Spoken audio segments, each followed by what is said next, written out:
Jimmy Kimmel was fired because he had bad ratings more than anything else, and he said a horrible thing about a great gentleman known as Charlie Kirk. All right, some major breaking news tonight. ABC and Disney have officially pulled late night host Jimmy Kimmel's show indefinitely after remarks he made about Charlie Kirk. Now, whether you like Kirk or you can't stand him, the facts here are stunning because this doesn't look like a business decision. This looks like government pressure, plain and simple. Here's what happened. Kimmel mocked MAGA supporters, tied them to the shooter, and even poked fun at President Trump's bizarre comments about building a ballroom while graving Kirk.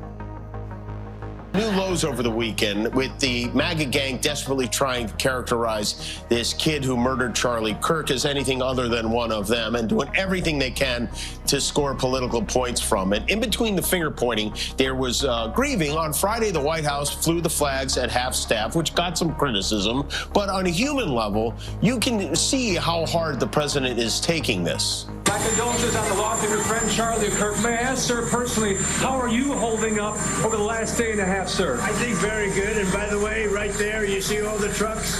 They've just started construction of the new ballroom for the White House, which is something they've been trying to get, as you know, for about 150 years, and it's going to be a beauty. Yes. He's at the fourth stage of grief, construction. Demolition, construction. This is not how an adult grieves the murder of someone he called a friend. This is how a 4-year-old mourns a goldfish, okay? Now, is that tasteless? Sure. Offensive? Yeah, you could say that.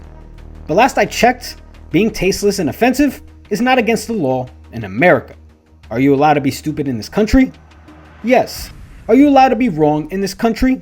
Presumably, yes. But within hours, FCC Commissioner Brendan Carr went on air and essentially threatened ABC and its affiliates. When you see stuff like this, I mean, look, we can do this the easy way or the hard way.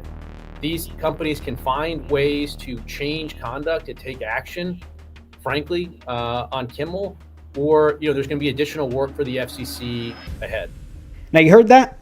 We can do this the easy way or the hard way. He made it clear.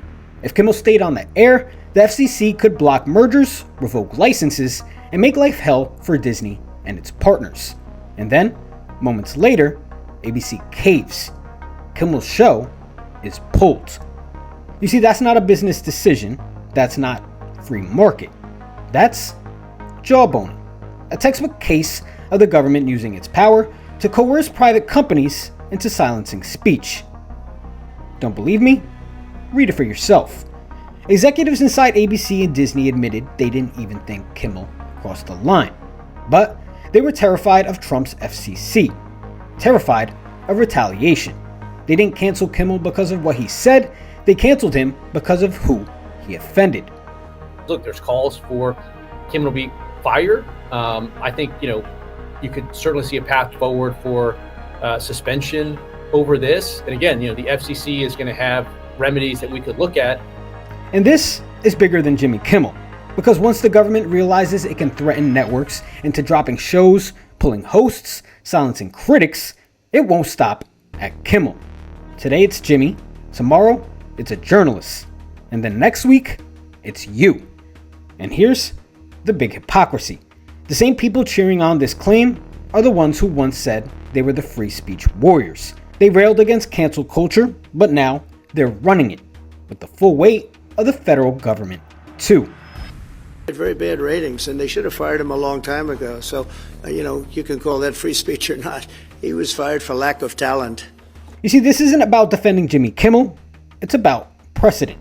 Because once the government shows it can twist corporate arms behind closed doors, every network, every journalist, every creator will take the hint. They'll censor themselves before the FCC even has to lift a finger. That's not free speech. That's not democracy. You see, that's fear. And that's your cold hard truth. Stay curious, stay critical, and I'll see you next time with another truth you need to hear.